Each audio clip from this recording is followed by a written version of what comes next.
It seems that the left-wing media really hates the character of Alita. Good, because I hate them and I like her. And I don't like people that I hate liking the same things as me. It just ruins it. Right now, we're going to talk about why the media hate Alita so much. And it's simple, because they tell you exactly why.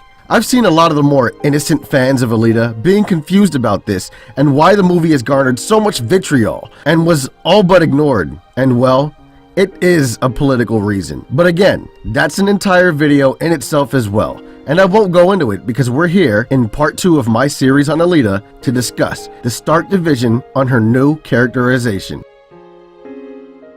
So, like I said, it's simple. They hate her because she represents ideal femininity. In a culture that demonizes both traditional femininity and masculinity, labeling them as self-hating and toxic, seeing such a traditionally feminine character as a warrior and even a hero is jarring and inherently divisive. Now, some people have asked, why didn't this happen to Wonder Woman? And I couldn't exactly tell you, but I've got some speculation to parse through. First of all, it did happen to Wonder Woman, just not at the same scale. Now, I don't know why. It seems like Alita is more hated by them, but I think it's because the femininity in Alita was turned up to 11, and it was way more subtle in Wonder Woman. Also, the character of Wonder Woman always seems to have been somewhat of a feminist icon, while Alita is a newcomer. But the character of Wonder Woman was and is traditionally feminine. So I think another factor is the timing of the release of the film. Political division hadn't completely reached its peak at the time and did not completely encroach on every aspect of culture. Seriously,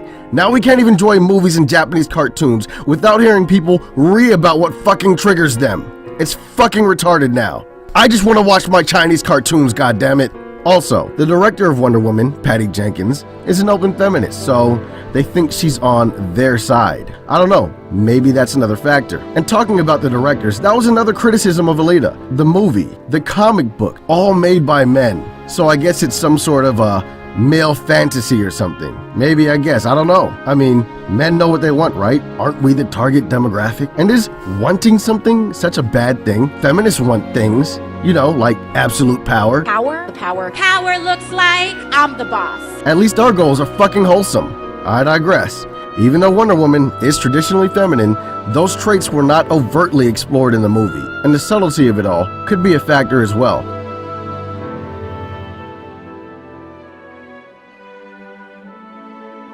One of the most overt reasons to hate Alita is because she's conventionally attractive. Now, she starts the movie in a kid's body, and I don't hear anyone talking shit about that part. Actually, that seems to be the part they like, because as soon as we find out that she's an adult and she gets an adult's body, that's when the shit talk starts. The character even starts to wear makeup, which apparently, from what the Rad Femmes have said, is a problem. But it's weird, because even though she's intended to have an adult body, she's still pretty flat. But not that flat. Seriously, if she turned into a Brittany Venti, I could at least see your argument. But she didn't. She turned into a average Chinese woman. And that's another argument. Alita is not whitewashed. Her actress is Peruvian and speaks Spanish. Mi mamá es francés. Mi papá es peruano. Also, the Japanese source material for the movie is based in fucking Kansas. These are white people. And to top it all off, Alita's from fucking Mars. So no one knows what she is. Like Goku, but that's a comparison for another video too. Not only is she not really that special in the body department, but she's fucking metal. You're writing entire articles about her breasts, but she's metal. You know, when you grab a woman's breast and you feel it and it feels like a bag of sand. You know who's not metal? Black Widow. Look at these. Scarlett Johansson is way bustier than Alita or her actress, and I don't see anyone bitching about that. Oh, the argument is that it was formed in the film, right? As in it was produced by writing? It was a choice by the writers to make her look like that? Well, how else do you show the audience that she's older? Looks like she's a little older than you thought. She even acts older. I kinda like this Alita. Yo, I need to find me a woman like Alita. And that's the next concern. People, men included, like her. She's a sex doll is what you say? Why are you so afraid of sex dolls?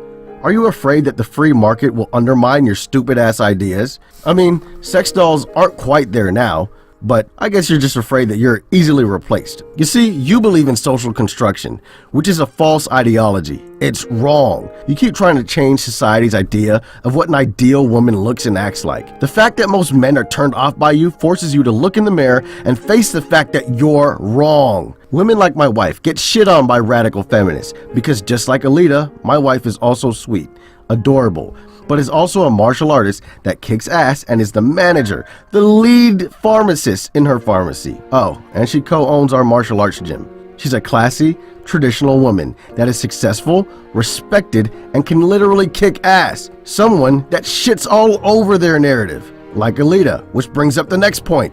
Not only is Alita traditionally female, she's loved and respected by both men and women. So getting to our last point, the fact that she builds up her man. This is one I've heard a lot of complaints about, but it's fucking realistic. Social constructionists seem to see this as something that has been enforced upon women, but it's actually universal across cultures for all time. This is just how humans work the best. Women generally can't fight off a burglar, and men can't have children. Since one is stronger and more aggressive, he goes out into the dangerous world and he provides. And since the other births and feeds the rest of the family from her literal own body, it makes sense for her to have the caring and more submissive personality traits. Alita has a human brain, so of course she would embody a real woman. She wants everything a normal human woman wants, a man and a family, but the conflict with her is that she isn't a normal human woman.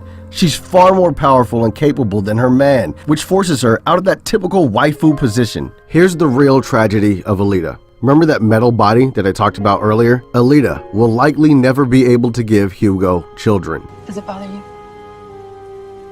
that I'm not completely human? She probably can't even have sex, I don't know. But it seems subtly like the movie's hinting at the fact that there are a lot of things Alita cannot give to a human man. It's almost like there's no reason for Hugo to choose her over anyone else. But there is one thing that Alita can give Hugo, and that is her pure, unadulterated devotion. The fact that she is so powerful, and she can help him achieve his dream.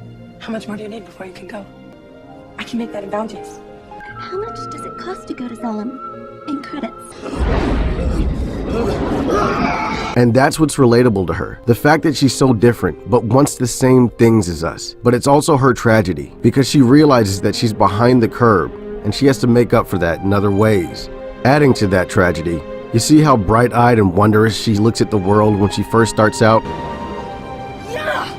What's that? That Alita is gone. Now most think that that version of Alita is gone because she's seen how dark the world can be and she's killed a couple people. But to me, that's not all that has changed her. What changes in her the most is the fact that she realizes that no matter how much she wants to be a normal woman, she will never be. She has this intense urge to fight and be a warrior because that's what she was meant to be. She also has this inherent power and responsibility to do things that other people just cannot. She was not made to be that woman to settle down with a man and live out her life happily ever after. And I think that's one of the reasons why I love this character so much. She's not the I don't need no man kind of character. She's the I want a man, but I can't have one kind of character.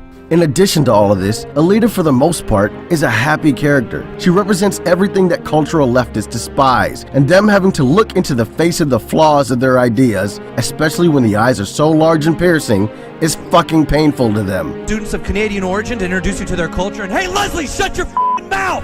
Cultural leftists cannot coexist with anyone that goes against their narrative in any way. They need to destroy whatever that is, and they need to do the same thing to Alita in order to control the narrative. The character of Alita was crafted in a different time and in a different culture, and being faithful to that, she ended up being a breath of fresh air in a time where dissent is strangled.